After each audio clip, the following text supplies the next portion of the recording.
countrymen, just to give you the current situation.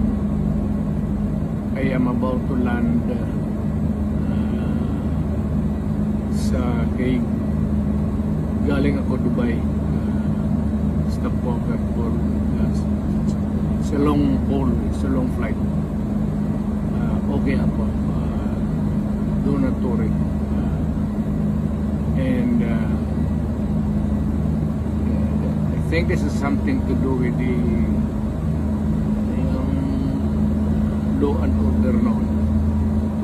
At sinasabi ko naman sa mga pulis, military, na trabaho kayo at ako ang managot. So ito na nga, for all of the whatever happened in the past, ako na yung nag-front sa ating law